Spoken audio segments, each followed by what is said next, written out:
మాత్రే నమః. మనకి డిసెంబర్ 16 నుండి ధనుర్మాసం అనేది మొదలవబోతోంది. అసలు ఈ ధనుర్మాసం అంటే ఏమిటి? ఈ ధనుర్మాసంలో మనం ఏ పూజలు చేసుకుంటాము? అసలు ఏ దైవాన్ని కొలవాలి? అనే విషయాలు ఈ వీడియోలో తెలుసుకుందాం.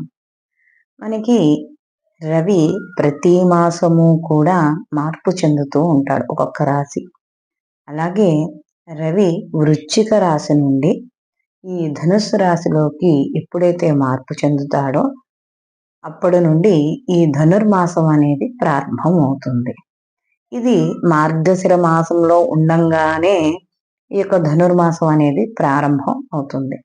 అయితే ఈ రవి ధనుర్మాసం నుండి మళ్ళీ మకర రాశిలోకి అంటే మకర సంక్రమణం అని చెప్తాం కదా, అప్పటి వరకు ఈ మధ్యలో ఏదైతే సమయం ఉందో ఈ మాసం అంతా కూడా ధనుర్మాసంలోకి మనకి లెక్క వేసుకోవడం అనేది జరుగుతుంది. అయితే ఈ ధనుర్మాసంలో మనకి చాలా విషయాలు కనబడుతూ ఉంటాయి. మనకి ముఖ్యంగా ఈ యొక్క గోదాదేవి యొక్క పాసురాలు చదువుతారు, విష్ణు సహస్రనామం, లలితా స్తోత్రాలు, అంటే విష్ణు ఆరాధన ఎక్కువగా కనపడుతూ ఉంటుంది. అలాగే ధనుర్మాసం అంతా కూడా విశేషంగా వైష్ణవ సాంప్రదాయంలోను, అలాగే మామూలుగా వైష్ణవ సాంప్రదాయం కాకపోయినా కూడా విష్ణువుని ఆరాధించే వాళ్ళందరూ కూడా ఈ ధనుర్మాసానికి ఈ యొక్క విష్ణు ఆరాధనకి ప్రాముఖ్యత ఎక్కువ ఇవ్వడం అనేది కనబడుతూ ఉంటుంది. అలాగే ఈ వైష్ణవ ఆలయాలన్నీ కూడా తెల్లవారుజాముతోనే మనకి భక్తులతో కనపడుతూ ఉంటాయి. అంటే స్వామి వారికి ఉదయాన్నే ఇక్కడ మనకి పూజ చేయడం, ఆయన యొక్క అర్చన, ఇవన్నీ కూడా మనకు కనబడుతూ ఉంటాయి. భక్తులు కూడా తెల్లవారుజామునే ఈ యొక్క గుడికి వెళ్ళడం అనేది జరుగుతుంది. అలాగే మనకి తిరుప్పావై మనకి పాసురాలు చెప్పుకున్నాం కదా గోదాదేవి, ఇవి రోజుకొకటి పారాయణ చేయడం అనేది మనకి కనపడుతూ ఉంటుంది. కొంతమంది ప్రత్యేకంగా నేర్చుకోవడం కూడా ఈ మధ్యన మనకి ఎక్కువగా కనపడుతోంది, రాని వాళ్ళు కూడా. ఇంకా కొంతమంది ఏం చేస్తారంటే ఈ తెల్లవారుజామునే బ్రాహ్మీ ముహూర్తంలో లేచి సూర్యోదయానికి పూర్వమే ఇంట్లో దీపారాధన చేసుకొని ఈ విష్ణు సహస్రనామము, లక్ష్మీ అష్టోత్రము, కనకధార స్తోత్రము, ఇవన్నీ కూడా పారాయణ చేసుకుంటూ ఉంటారు. అలాగే ఈ నెల రోజుల పాటు కొన్ని పద్ధతులు కూడా ఉన్నాయి. ఏమిటి అంటే పాలు, పెరుగు, నెయ్యి ఇలాంటి వాటికి దూరంగా ఉండడం, అంటే వాడిని సేవించరనమాట. కాబట్టి ఈ నెల రోజులు కూడా స్నానము, పూజ, దేవాలయ దర్శనాలు, ఇవన్నీ మనకి ఎక్కువగా కనబడుతూ ఉంటాయి.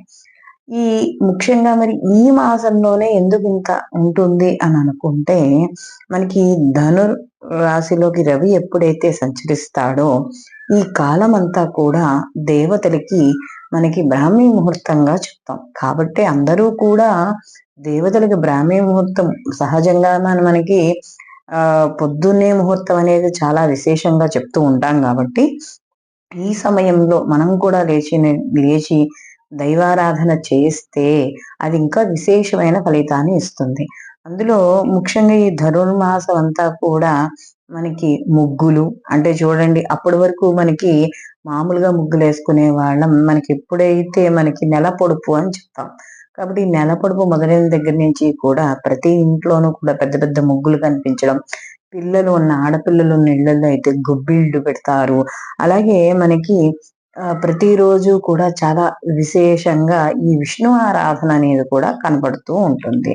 అలాగే ఈ సమయంలో కృష్ణ ఆరాధన ఎక్కువగా చేస్తూ ఉంటారు. అంటే విష్ణువైనా కృష్ణుడైనా ఒకటే కాబట్టి ఈ పాసురాలు చదువుతూ ఉండడం, ఇవన్నీ కూడా మనకి కనబడతాయి. అయితే మరి ఇక్కడ విశేషం ఏమిటి ఇలా చేయడం వల్ల అంటే, ఈ ధనుర్మాసం అంతా కూడా ఒక నియమంతో గాని పూజ చేసినట్టు అయితే, అంటే ఒక నియమము మీద ఒక టైం పెట్టుకోవడం, ఈ సమయానికల్లా పూజ, ఈ పారాయణలు, కొంతమంది భాగవత పారాయణలు చేసుకుంటారు ఈ నెల రోజుల్లో ఒక సప్తాహం కింద పెట్టుకుని. ఇలా చేసుకునే వాళ్ళందరికీ ఏమవుతాయి అంటే ధర్మబద్ధమైన కోరికలన్నీ కూడా నెరవేరుతాయి అని చెప్పడం అనేది జరుగుతుంది. అలాగే స్వామివారికి రోజు కూడా పంచామృతాలతో అభిషేకము, ఇవన్నీ కూడా విశేషమైన ఫలితాన్ని ఇస్తాయి. అలాగే ఈ నెల రోజుల్లో కూడా తులసి పూజ మాసం అంతా కూడా భక్తితో తులసి దగ్గర పూజ చేయడం, అలాగే పూజ చెయ్యని తులసి దళాలతోనూ స్వామివారికి అర్చన చేయడం, అలాగే సువాసభరితమైన పూలు, పారిజాతాలు ఇలాంటివన్నీ ఉంటాయి కదా, వీటితో పూజ చేయడం ద్వారా కూడా సమస్త కోరికలు కూడా నెరవేరుతాయి. అలాగే ఈ మాసం అంతా కూడా జాజి పూలతోనూ, అలాగే మనకి మరువము ఇలాంటివి దొరుకుతూ ఉంటాయి కదా, వీటితో పూజ చేయడం ద్వారా కూడా చాలా మనకి విశేషంగా ఇక్కడ మనకి కనబడుతూ ఉండడం అనేది జరుగుతుంది. కాబట్టి ఎక్కడికి వెళ్ళినా కూడా ఈ మాసం అంతా కూడా మనకి విష్ణు ఆరాధన అనేది విశేషంగా కనబడుతుంది.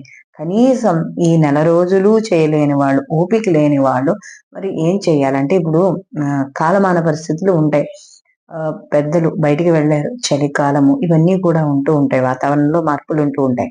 కాబట్టి ఇలాంటి వాళ్ళు ఏం చేసుకోవాలి అంటే, గుడికి వెళ్ళలేని వాళ్ళు కనీసము ఉదయాన్నే స్నానం చేసి ఇంట్లోనే మనం ఇక్కడ విష్ణు ఆరాధన గాని, గోవింద నామాలు గాని, లేదా వెంకటేశ్వర అష్టోత్తర నామాలు గాని ఏవైనా సరే ఇక్కడ చదువుకోవడం అనేది విశేషంగా కనబడుతుంది. అలాగే చేయడం కూడా విశేషం.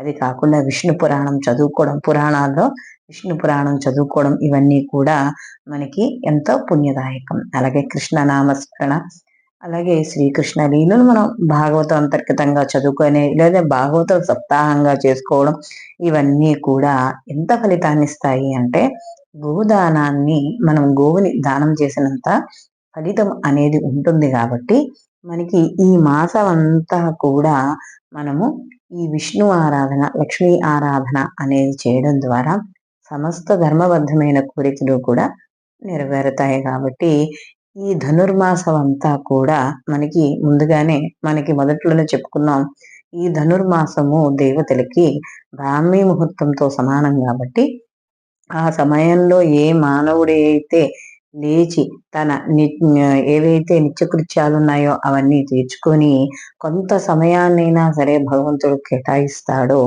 ఆ యొక్క జీవుడు ఉద్ధతి పొందుతాడు. సర్వే జన సుఖినో భవంతు. లోకా సంస్థ సుఖినో భవంతు.